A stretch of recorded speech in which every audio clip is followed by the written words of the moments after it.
Good afternoon, કેમ છો બધા? જય માતાજી. આજે ફાઇનલી અમારા વ્લોગની શરૂઆત થાય છે સોશિયલ મીડિયા આશ્રમથી. પાયલ, મમ્મી, એકલવ્ય બધા જ લોકો વાઘનગર છે અને આજે સોશિયલ મીડિયા આશ્રમમાં સ્પેશિયલ મહેમાન જમાડવા માટે આવ્યા છે દીવથી. અને આજે એમના મિત્ર લંડનમાં રહી રહ્યા છે અને એમના દીકરીનો જન્મદિવસ છે, ત્યારે આજે એમની જન્મદિવસ નિમિત્તે બધા જ પ્રભુજીને મસ્ત ભોજન પ્રસાદી કરવા માટે આવ્યા છે. અને તમે જોઈ શકો છો અત્યારે બધા જ પ્રભુજી અને મસ્ત. દીવમાં ક્યાં રહેવાનું ભાઈ તમારું? દગાસીમાં રહ્યો છો, બરોબર. અને તમારું નામ શું કીધું? ગોપાલભાઈ. ગોપાલભાઈ, સરસ સરસ. આજે બર્થડે છે ને એના દાદી છે અહીંયા. અચ્છા, એવું છે? હા, જો પર બરોબર. ચાલો એમની સાથે વાત કરો. અને બસ આ જ સૌથી મોટી વિશેષતા છે દોસ્તો, કે જ્યારે કોઈ વ્યક્તિને રહેવાનું મળે, જમવાનું મળે, સારી દવા મળે, તો દરેક વ્યક્તિ નોર્મલ લાઈફ જીવી શકે છે. અને આજે બધા જ લોકો સહયોગરૂપ બને છે. ચલો કાંઈ વાંધો નહીં. આજે જે દીકરીનો જન્મદિવસ છે એના દાદીમાં ઇન્ડિયા એટલે કે દીવમાં રહી રહ્યા છે, તો એમની સાથે પણ મુલાકાત કરાવો.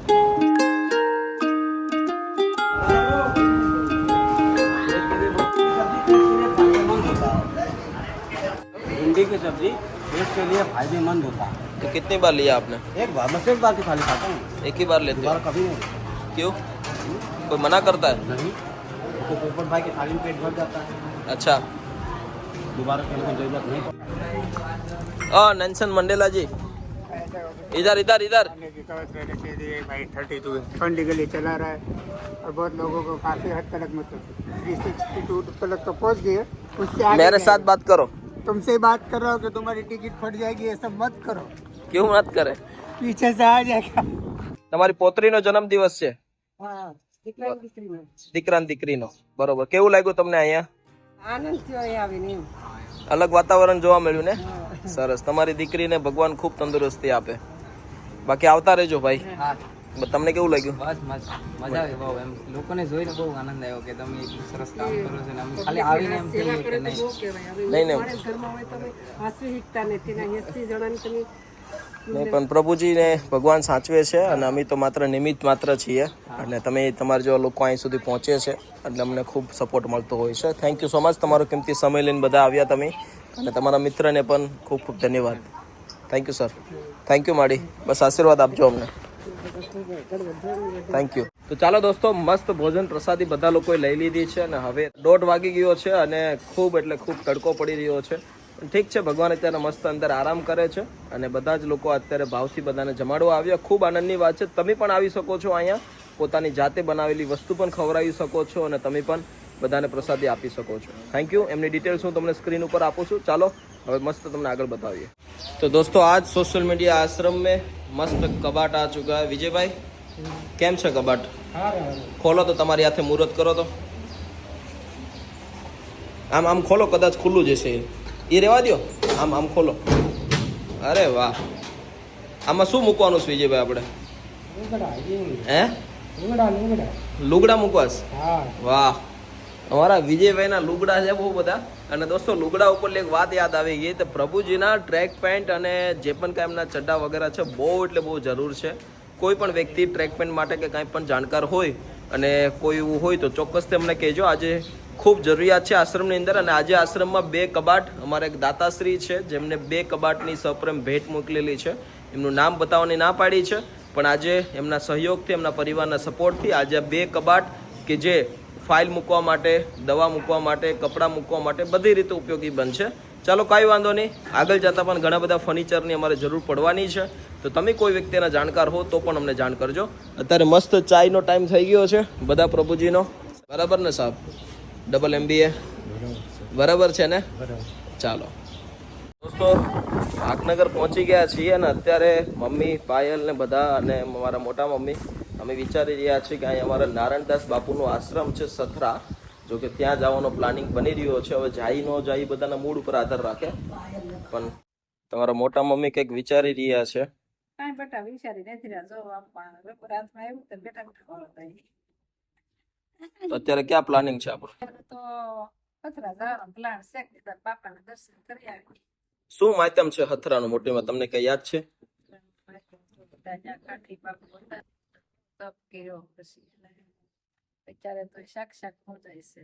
તો એ કાંઈ હોટલમાં પડ્યા રહેતા ને સુરજ નારાયણ ની સામું એમને બસ આંખું ના નીરે ખેંચાઈ જતા. એટલી મને તો મારી ઘણા દુખાય, ઘણા ના મટાડ્યા. એક છોકરાને તો કોક લઈને જોયું કે મારો છોકરો બાપુ તો ખામાં કવામાં ફગાવી નાખતી, કવામાં ફગાવી નાખ્યો તો પાછો કાઢી લીધો ત્યાં હારું થઈ એવી એવી કથાઓ છે. એવાય કથા છે હારો નહીં. ઘણા એમ કે ત્યાં તો માનતાઓ આવે કે કેન્સર ને હારા થઈ જાય. સાચી વાત છે.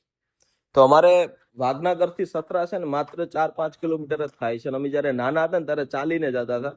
અને બાપુની મઢી તો મતલબ અદ્ભુત છે અને ઘણા બધા લોકોનો સપોર્ટ છે બાપુના આશીર્વાદથી. અત્યારે તો જગ્યા બહુ વિશાળ થઈ ગઈ છે. તો ચાલો સથરાના દર્શન કરો. સથરા ધાર્મિક સ્થળ વિશે બહુ ઓછા લોકો જાણે છે, પણ અમારા આજુબાજુના મહુવા પંથકના લોકો તો જાણે જ છે. પણ નારણદાસ બાપુનો આશીર્વાદ હર હંમેશ માટે રહ્યો છે. તો બાપુના દર્શન કરીએ અને ખાખી બાપુના આશીર્વાદ લઈએ, એમની જગ્યાના આશીર્વાદ લઈએ અને ત્યાં પણ મસ્ત તમને બતાવીએ.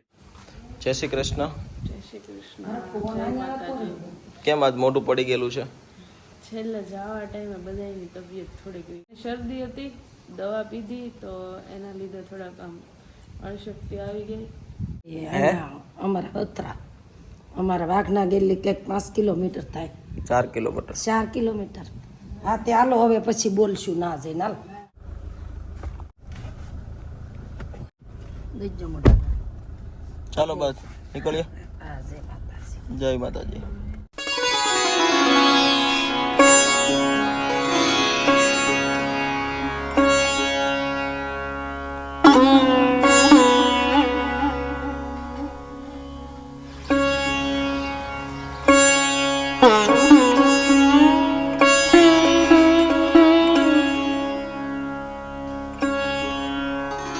आँख को फेल करना कि सूर्य हम जोई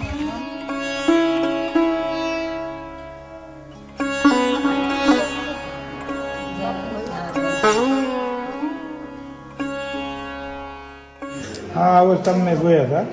તમે દર્શને આવ્યા હતા? હા દર્શને ભરું ભરું મળ્યા હતા. તાક પીતા પછી અમે ભાળી નાગજીભાઈ પૂછ્યું, ગુરુદેવનો પણ મહેનત કરી. પછી આ કૂવો હતો, એ કૂવા પાસે ગયા. કૂવા પાસે જઈને મેલ પડી ગયા. અમે લગભગ અડધો કલાક વાટ જોઈ, બહાર નતા નીકળી, દેખાતા નતા. કેટલા ઉંમર હતી તમારી? મારી ઉંમર છે 35 વર્ષ. 35? તો હમણાં જ? હા 15-17 વર્ષ હતા. બરોબર.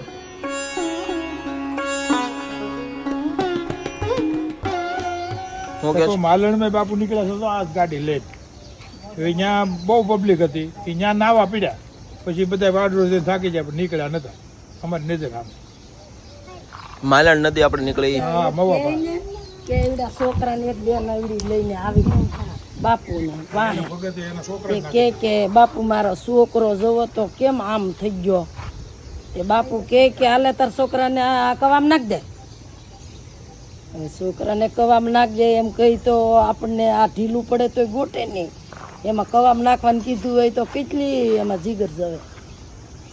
પછી ઓલિયા તો કે આમે મરી ગયેલો તો સહેજ, પછી એમ કે કવામાં નાખ દીધો. કવામાં નાખ દીધો ને પછી એને સેલાએ કાઢી લીધો જીવતો. છોકરાને મરી ગયા તો કેમ આવી કે બાપુ મારા છોકરાને હું થઈ ગયું જવો તો એ આમ નજર કરી કે ઓલા કવામાં નાખ દે. પછી એ જીગર રાખીને કવામાં નાખ દીધો. કવામાં નાખ દીધો ને પછી હજીવન કાઢ્યો. ઉવાને પરસો નાનદાસ બાપુ એમ કહે છે ભાઈ, આપણે તો સાંભળેલી વાત છે. બાકી અમારું બાબુ આજ બહુ ઢીલું પડી ગયું.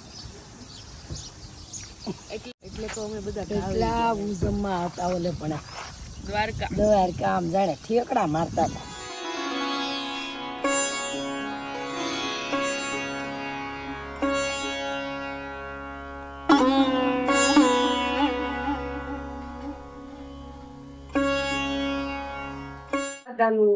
બાથણ થઈ મામા પાણી અહીંયા ત્યારે મામાએ માથું કાપી નાખ્યું. તેદીને બેઠા 450-700 વર્ષ જેવું થયું. એવું કે દાદા અમે વાળા દરબાર છીએ, ગરાશે દાદા વાળા છે ને અમે વાળા છીએ. અમે બધા વાળાના ભાણે જ હા તો વાળાનો ભાણે ગેલો હતો ને તે દાદા આમ ગડવા ગયા ને તે માથું કાપી નાખ્યું. વાળ હતા દાદા ને ઉડાવડા. હા મામા એટલે દાદાનું માથું અહીંયા આવ્યું. ધડ તમારું ઉસળી છે ને ન્યાય ગઈ, ત્યાં ધડ પૂજાય ને એ માથું પૂજાય. પહેલી વાર દાદાના દર્શન કર્યા? હા પહેલી વાર. અહીંયા મારા મામાનો દાદા અહીંયા રહી, મને જ ખબર નથી. ત્યાં ઉઠડી રહી 2-4 વર્ષ.